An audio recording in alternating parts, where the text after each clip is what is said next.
Magandang umaga, mga kababayan. Pag-usapan natin yung bilang patapos, isa sa patapos na mga vlog natin sa 2025. Pag-usapan natin itong ginawa ni Bonjing Lumulya na sa pag-anunsyo na may kopya na siya ng warrant of arrest ng ICC laban kay Bato.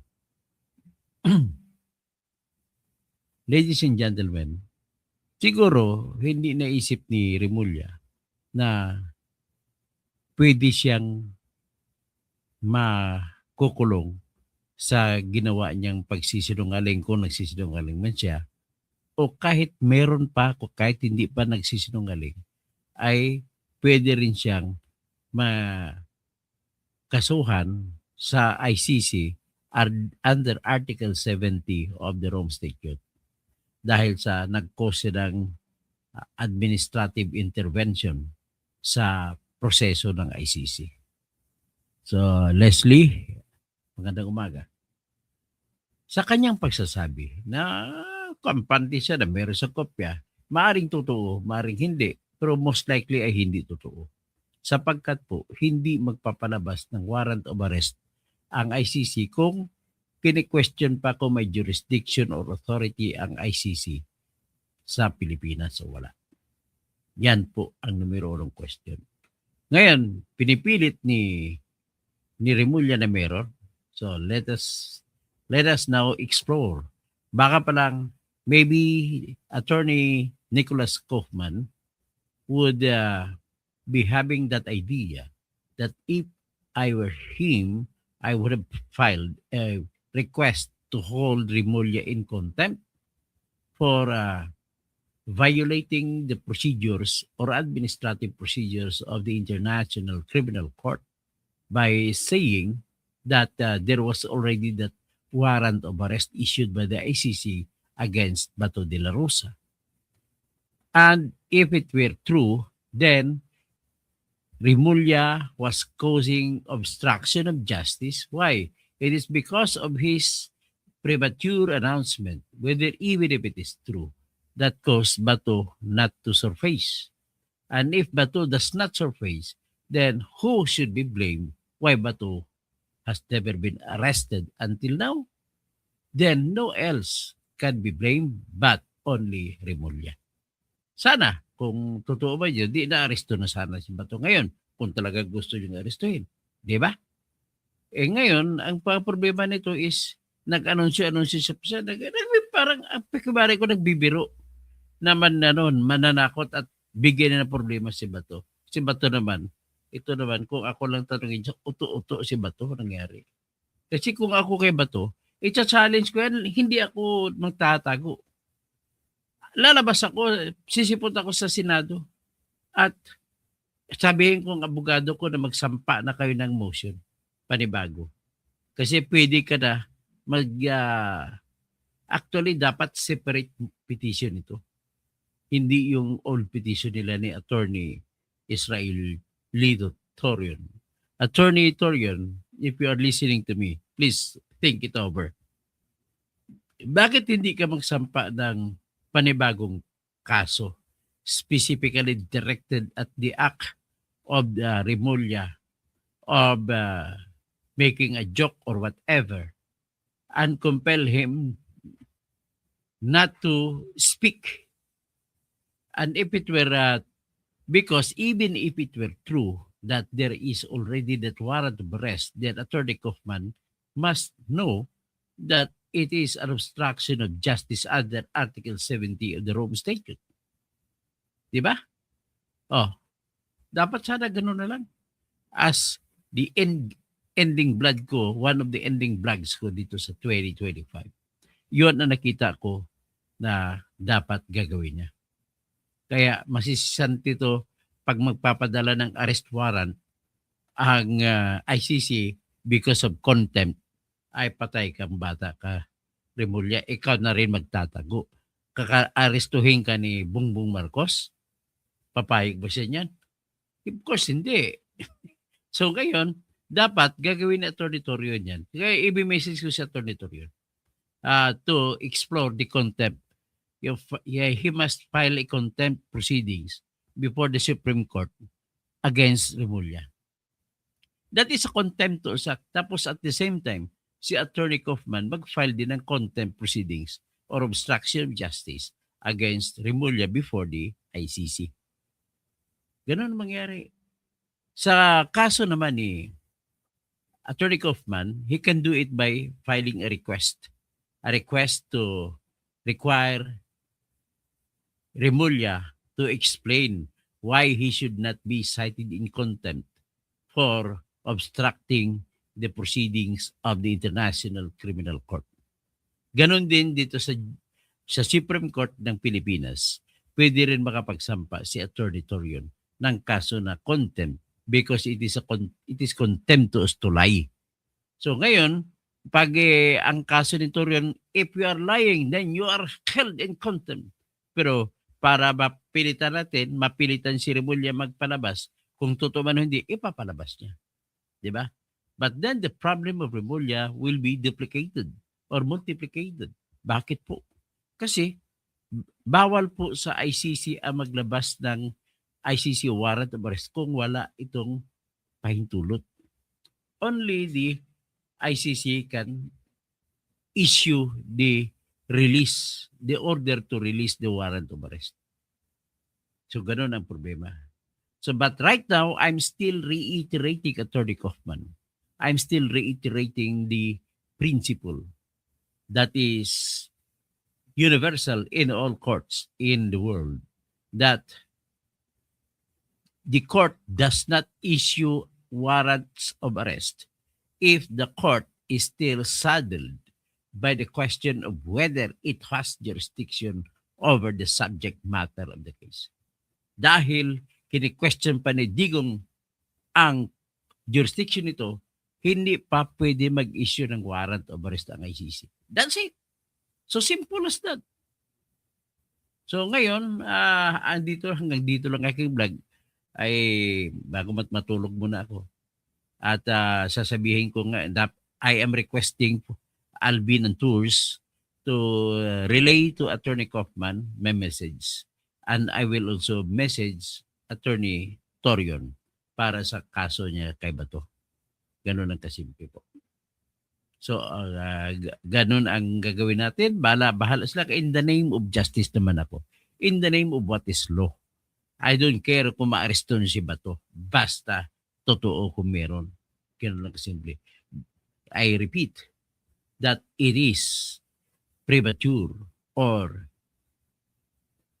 ignominious or irrational for the ICC to issue warrants of arrest against Bato or whoever other else when Duterte right now is questioning whether or not ICC has jurisdiction over all cases in the Philippines. Ganun lang ako kasimple.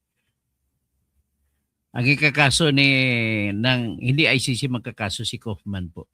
Obstruction of justice under Article 70 of the Rome Statute. Ganun po. So, Edwin Bon, panay ka naman po uli, Mr. Attorney, panay naman mali. Ay, paano mo nasabi na mali? Wala pa naman desisyon na. Bubo ka talaga. Greco Batista, good morning, boss Amo Manager. Toto, pa-shoutout sa akong di kalibre nga amigo na si Francis Antonio Marcos o si yang pet na si Casper. Naghagit sa imuha na mayaman challenge. Unsa bay mayaman challenge? Unsay buhaton? Paki-educate ako unsay anong gagawin pag tatanggapin ko mayaman challenge. Kung una hindi naman ako mayaman. Yan ang problema ko. So, Pastor Rodi Rabi, good morning. Seryoso po yan ang Angel Dadula. Seryoso po yung obstruction of justice. Tapos, Alexander Villas, good day po, Dr. Toto Kasing, sobrang daldal ni Ombudsman Remulla. Exaggerated magsabi na may warrant of arrest na si Bato. Angel Dadula, Ombudsman is the man. The man of lies. I disagree with you. He is the man of lies and he is a man so biased. Hindi nga niya iniimbestigahan si Romualdez, hindi niya imbestigahan si Marcos na siya nag-utos na sa mga flood control. Di ba? Kung gusto niya imbestigahan for the purpose of filing the impeachment complaint, pwede niya gagawin. So, Haring Gangis, di nga nakulong ang mga buhaya, trilyones ang ninakaw. Yung pangako nila eh. Kaya kakanta na lang yan si no? Kakantahan na lang nila si Kiko at si Sharon. Kakantahan na lang nila si lahat ng mga na humahanap ng ng justice. Pangako sa iyo, ipaglalaban ko. Pangako na lang lagi. Leslie Abusado, Tang Siduying. Tama po. Brad, good morning. Happy New Year, Brad Dennis Kausing. My beloved brother. Okay, so yan lang po ang ating vlog sa ngayon. So, good morning, Asayas Riza. Rimulya, very unprofessional, very, very not to be ombudsman dapat. Burden lang siya ng government. Tama po kayo. If I were Sara, ipa-impeach ko siya pag ako na si Sara ang presidente. Kung ako lang si Sara, but I were not Sara. Desi Jaguar Jr. Si Francis Marcos na yan isang DPA ng gobyerno. Ganun ba? Roder Rabi, ay Ice, Sel Matariman, Rimulya, the puppet man ni Bangag. Tapos Francine Sionco, Binyen Nati. Hi Doc Toto, watching from Ontario, Canada. Always watching your vlog. Thank you po, sir. Very educational. Missing my dad every time. As a lawyer pala si daddy mo. I watch you because he is also a lawyer. God bless you always. And happy and blessed New Year. Paki-regards ko. Send my best regards to your dad, Mr. Frank Shane Sionco Bininati. I want to talk to lawyers who are old, not the lawyers who are new. Dr. Kausing, you are always on our prayers 24/7. Salamat po, Pastor Rodi Rabi. Greco Bautista, ang iyong mayamang challenge posto to kanang manghatag bugas, ay wala ko'y panghatag bay. Dila to organize sa mga nangangailangan. Ang minimum nimo hating hatag nga usa ka tulinada, di ko kaya, talo na ako. Ngayon pa lang, concede na ako, talo na ako. Hindi po kasi ako mayaman eh.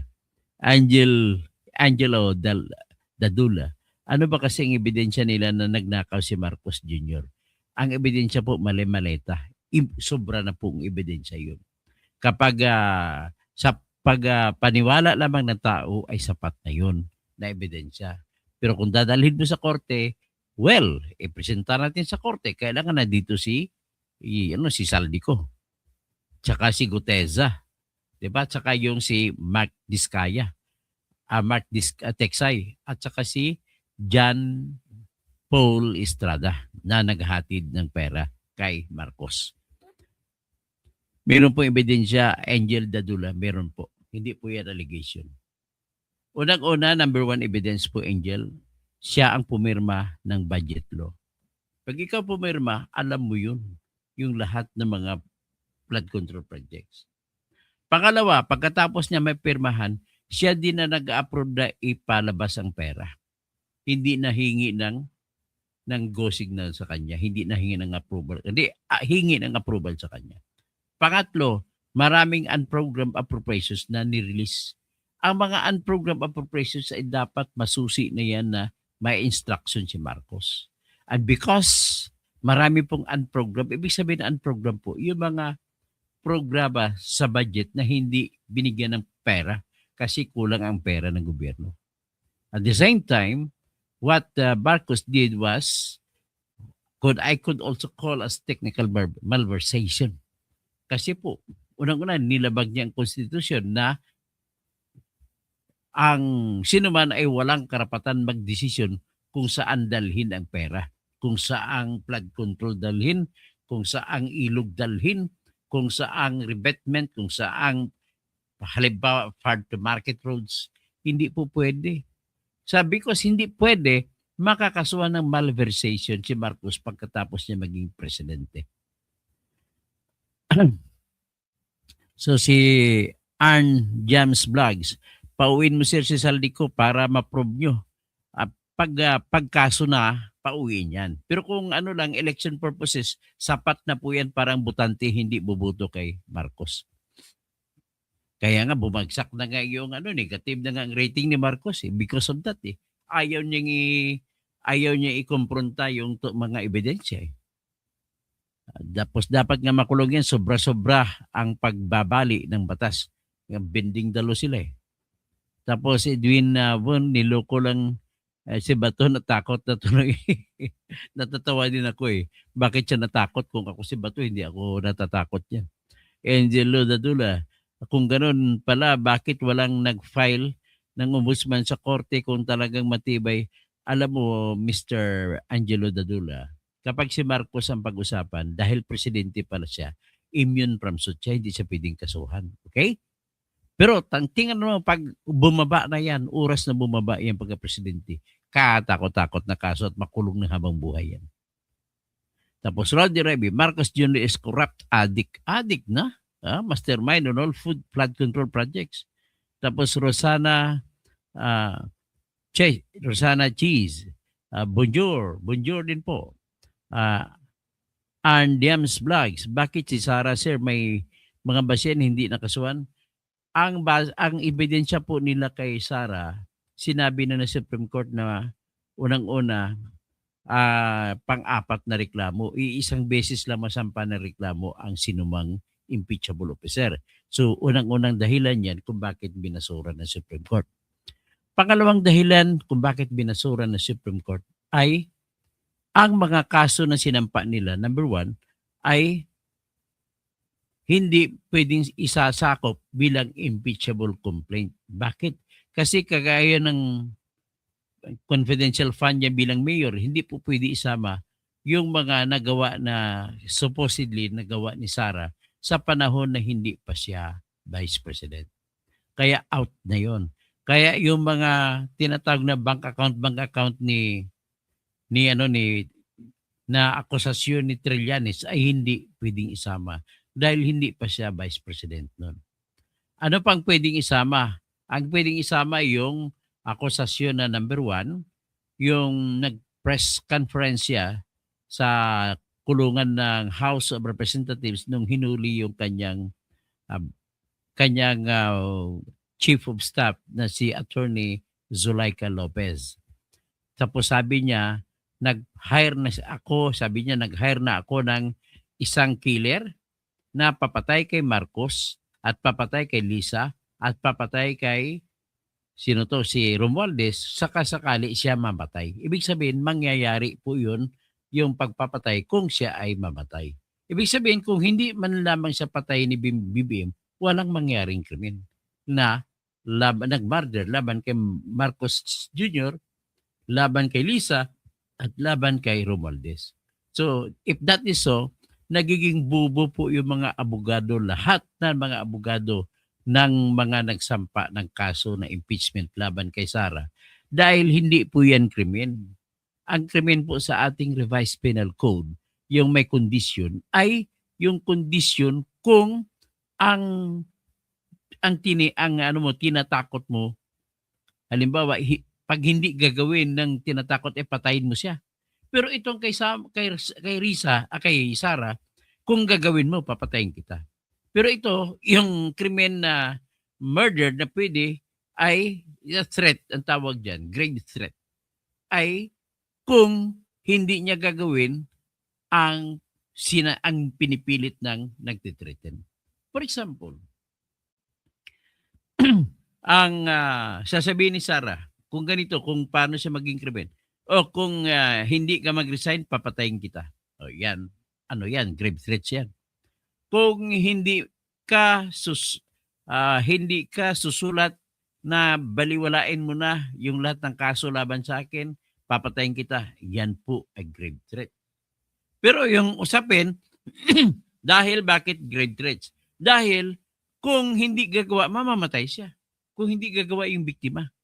In this case, ang sinabi ni Sara, kung gagawin nila na patay Sara, saka sila mamatay. Kaya walang krimen. Bobo naman ni Attorney Castro.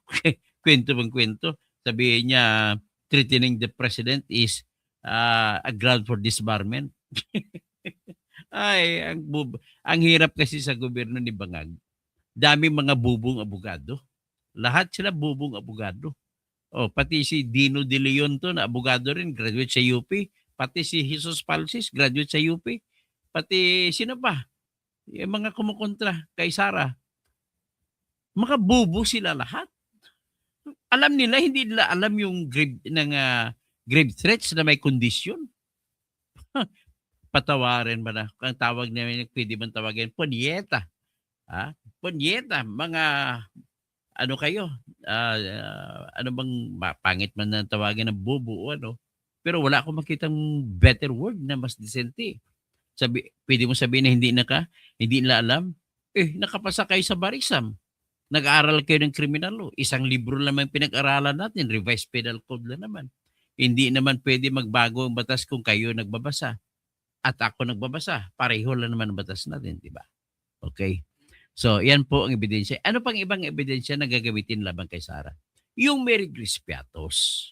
Sa Mary Grace Piatos, sa kanilang argumento po ay nagnakaw si Sara dahil sa gumamit siya ng Mary Grace Piatos na resibo na Mary Grace Piatos daw ang tumanggap ng pera ng confidential fund. Ibig mo sabihin, ninakaw yun? Kasi totoo naman yan. Aaminin naman ni Sara na ganun nga nangyari. So, sa ganun pa pagsabi, nagnakaw na ba si Sara? For all you know, balikan natin ang nangyari sa Quadcom. Sa good government ni Joel Chua. Hanggang saan ang ebidensya napunta?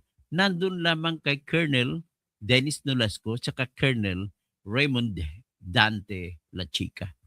Ang dalawang ito po ay nagsasabi na ang pera ay napunta sa kanila.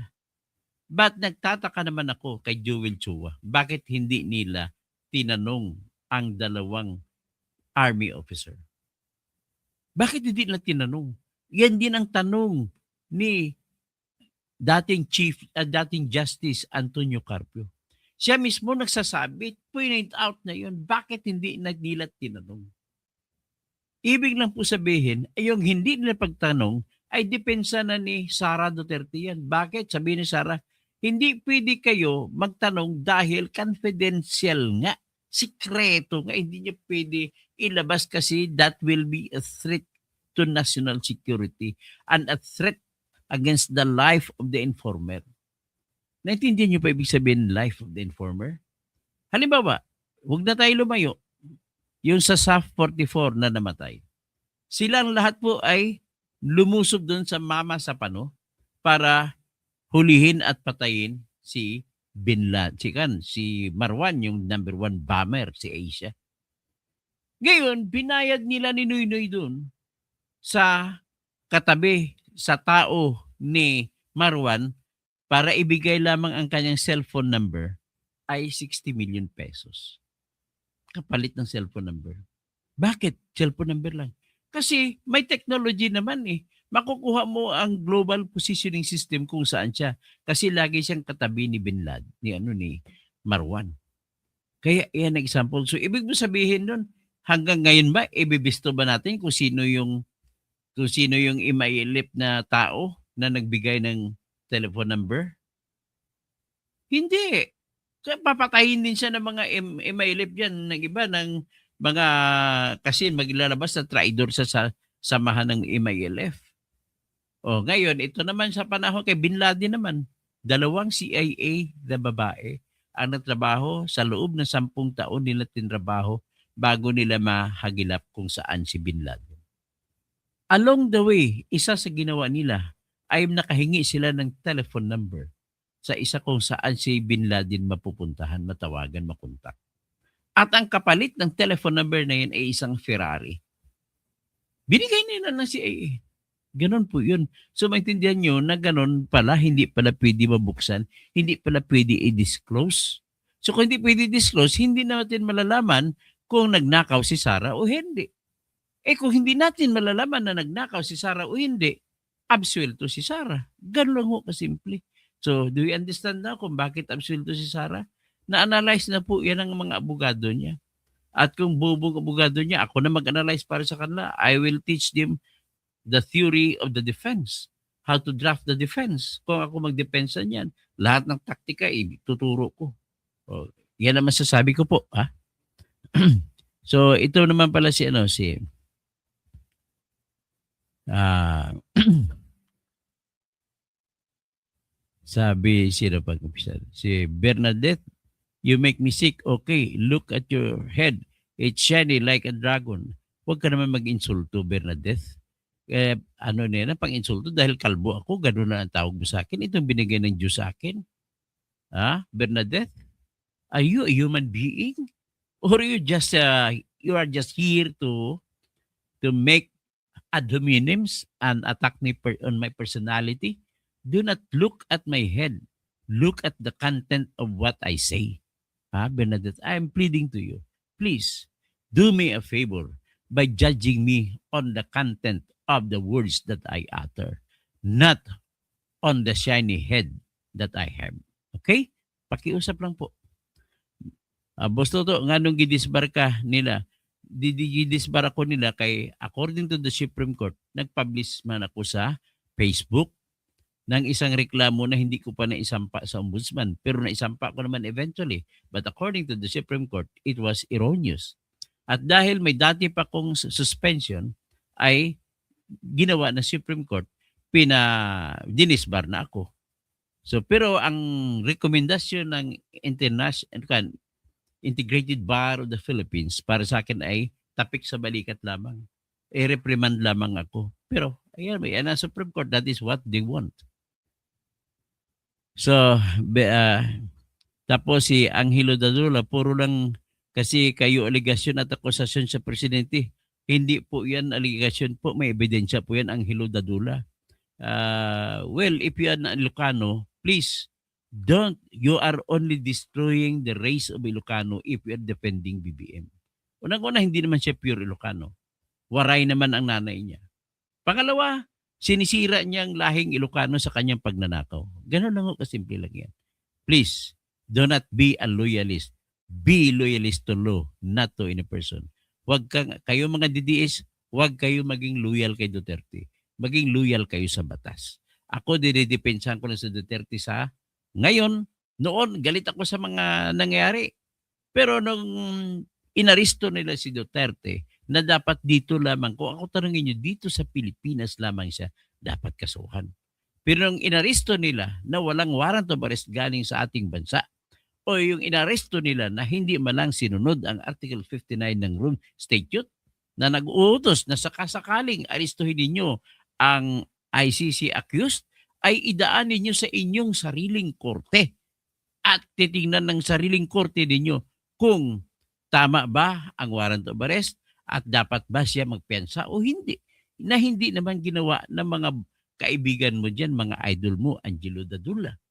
So you must respect the law no matter how it hurts. Okay? That's why I'm fighting for Duterte because of the kidnapping that happened. Okay? So MJ, so you're talking about Bongbong Marcos been stealing. Yes, he's stealing. He's stealing. Siya ang nag-approve niyan. Hindi niya aprobahan niya kung hindi siya nagnakaw. Ganun lang ko simple.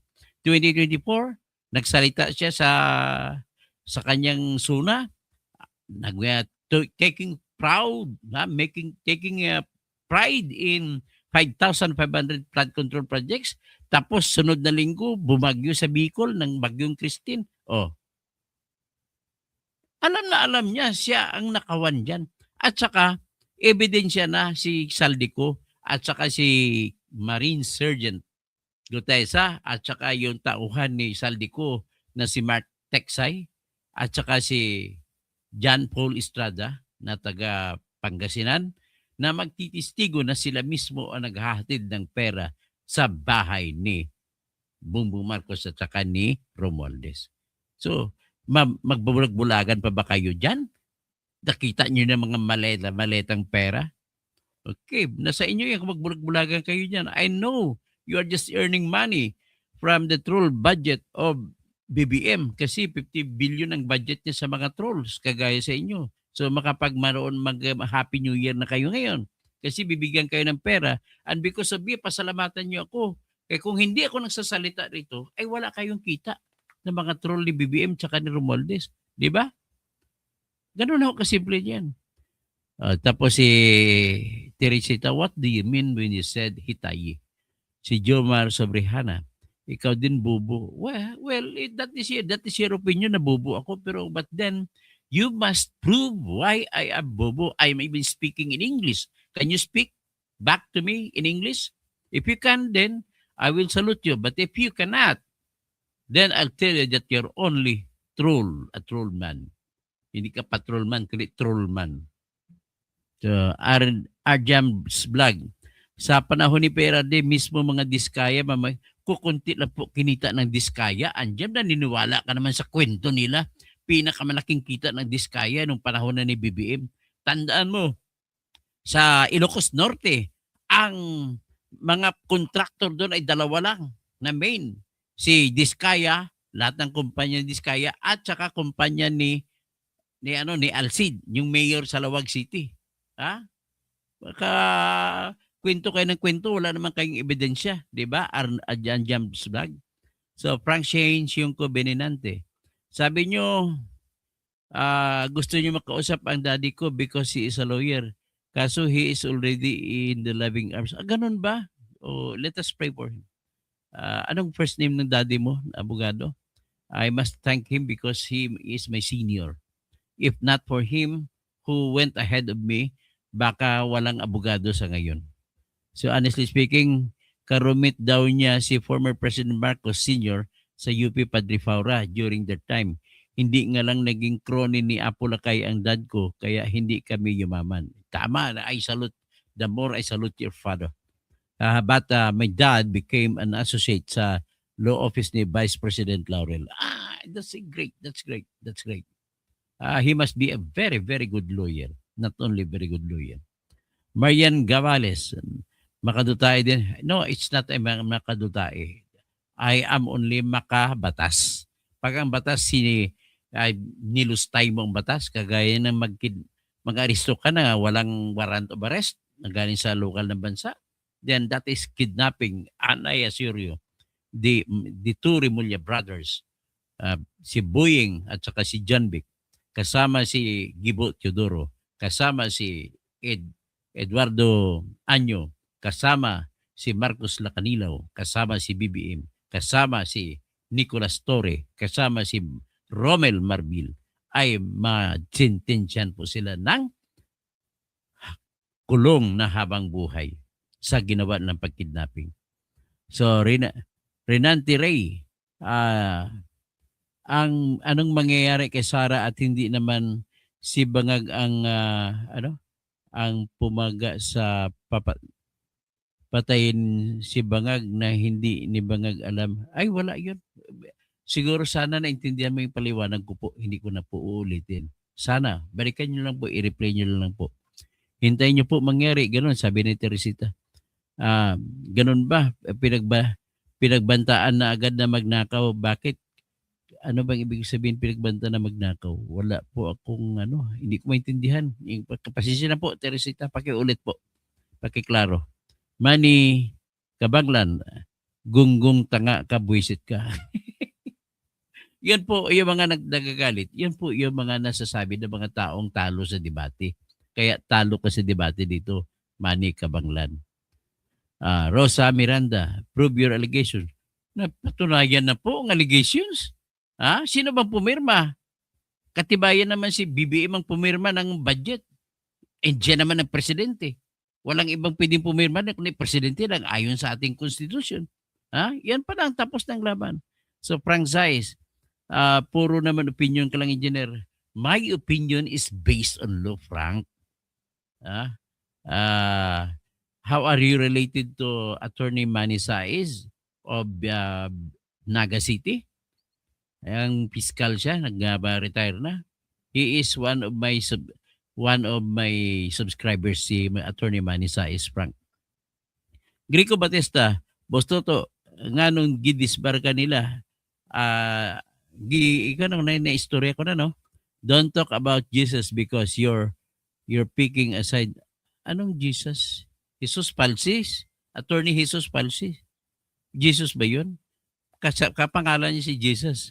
See, you have suspension damage and no good on your job. No, the the disbarment on me does not take away my intelligence in law. Ganun lang ho kasimple.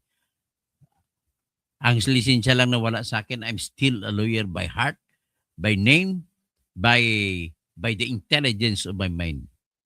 Greco Bautista, pila ka years pa nang imabalik? Mga 5 years, pero nakatakbo na ng mga 2 taon. So 3 taon lang antayin ko.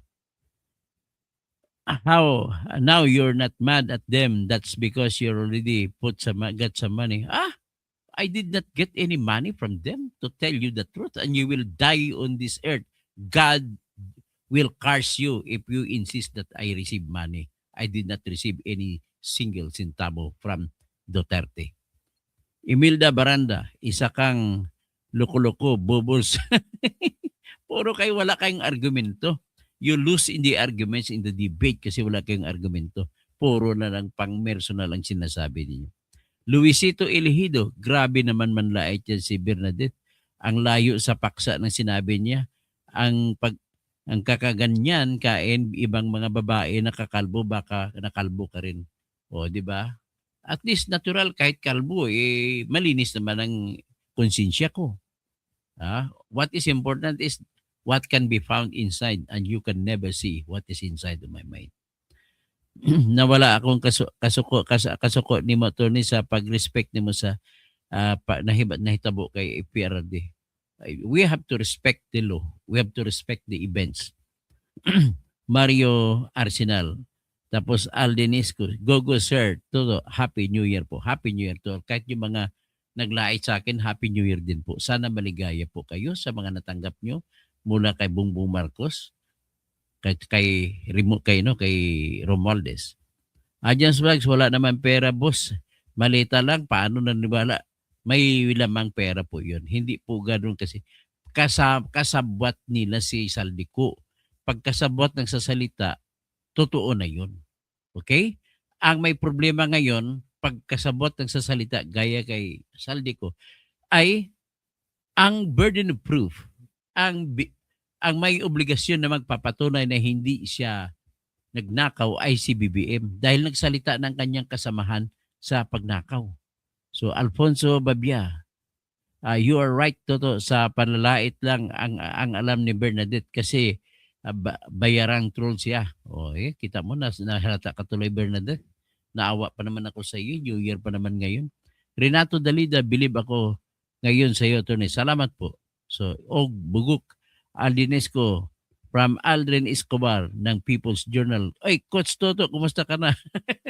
Ay, si Escobar, ako kasi ang coach sa People's Tonight na team doon nung sa journal po ako. Editor pa ako sa journal. Salamat, Aldrin. Anjums Vlogs, mismo na nga si Diskaya nagsabi, kukunti lang po ang project nila ni Diskaya doon. Kukunti lang kumpara mo sa nakinita nila sa panahon ni BBM.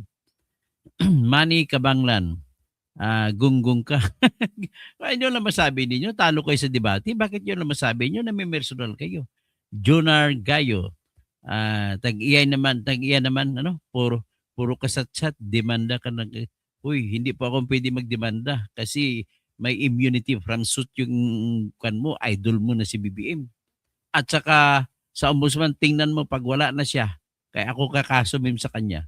Anjams Vlogs, meron bang kidnap na may abogado sa tabi? Opo, kinidnap nila. Walang Miranda rights. Iba yung warrant of arrest, hindi kasama sa Miranda rights sa warrant of arrest. Kalukuhan ka naman. Warrant of arrest pag importante. Kung arestuhin ko na ganun, hindi ka ba iyak? Junar Gayo, di banda ka na kalbo. US men, Doc, daming ang palaya sa comment section ninyo. Wilbert, lolo nimo, upaw. Okay lang kung upaw ang lolo ko. Ibig sabihin upaw kasi kalbo. Ano na ba kung kalbo? Wala akong magagawa. Kalbo ang ulo ko eh.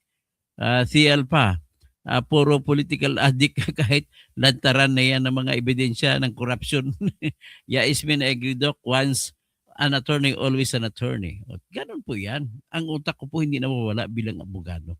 Si Alpha, puro kayo ad hominem. Puro kayo ad hominem eh. Anjan's Vlog, sino magaling nyo ni Atty. Bueno? Mas magaling ako kay Atty. Bueno. Tell him that. Mas magaling ako sa kanya.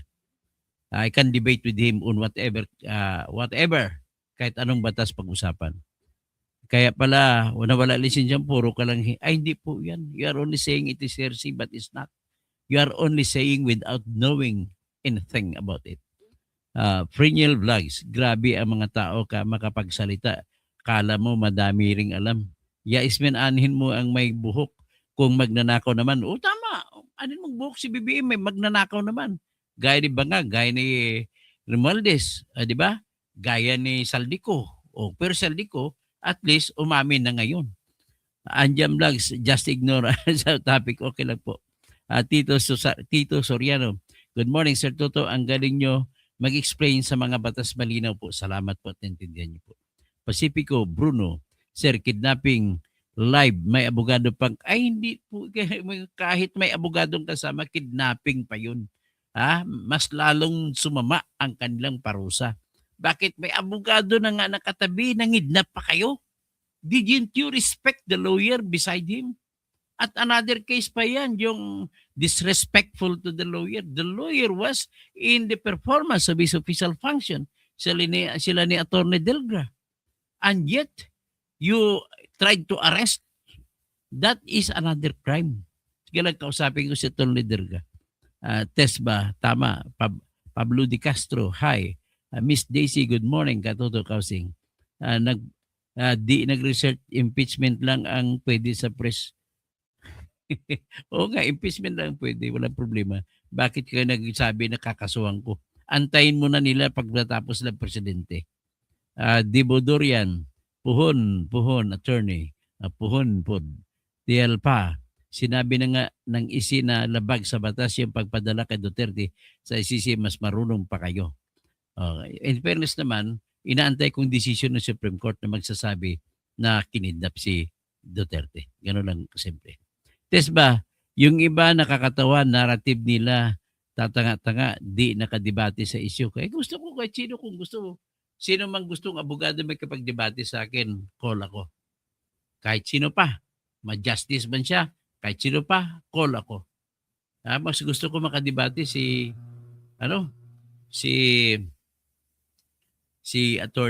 Bueno, si Atty. Si Dean Mel Santa Maria. Sino pang iba? Lahat, everybody who says otherwise. Makipag-debate ako, hamon ko sa inyo. Kung okay sa inyo, live stream natin ang ating debate. Tapos maghanap tayo ng moderator. Jijak Sibar, Dol, nice job, mabuhay ka. Tapos the peasant, Idol, beer, puso mo. Huwag patulan ang mga bad comments. What's it from Israel? Okay po. Why Ismin, sabi, Tori, hihilain pa niya si Tatay Digong, bastos pa. Ay, makukulong yan si Nick Tori. Tiyal pa, mismong ICC nga lumabag sa patakaran nila. Well, let us see. Kasi nag-vlog na ako na magsasampa ng kaso. Bukas, abangan yung vlog ko patungkol sa kidnapping, kung ano magresulta. At ang prediction ko ay ma-absuelto, papalayain ng ICC si Digong because of kidnapping. Hanggang opinion ka lang, opinion po yun ang basa ka ng skra. Oy, ang skra mo, ikon lang yan, wala na yan, obsolete na yan, Edwin Abon. Ang binabasa ko, pati mga ICC na mga desisyon, mas matias pa yun. Yung skra po ay hindi na yung uso ngayon. Hindi ka kasi abogado, kaya kwento ka ng kwento, hindi mo alam pala. Lea Tampay, 50 years new nang tumawag mga nagnanakaw, hindi new naman na napakulong. Hindi naman na napakulong. Lods, may update ka kay Tatay Diggs. Bukas po pagising ko, mamaya pagising ko. Kidango Campo, sige, depensahan nyo mga admin na nagmagnanakaw. Siya pumirma lahat ng mga project niya, tapos sasabihin nyo wala siyang alam. Kalukuhan nga eh. Bernabe Maggalso, Sir Toto, tama mga sinabi mong batas ang pag-usapan. Saludo ko sa iyo. Salamat po. Lea Tampoy, slave kayo sa system. Okay? Magandang umaga po. At maligayang bati. Happy New Year kahit sa lahat ng mga nagbasa akin. Happy New Year po sa inyong lahat. Okay? Tayo po lahat ay Pilipino. Dapat nating liligaya tayo. Okay? Kahit one day lang, liligaya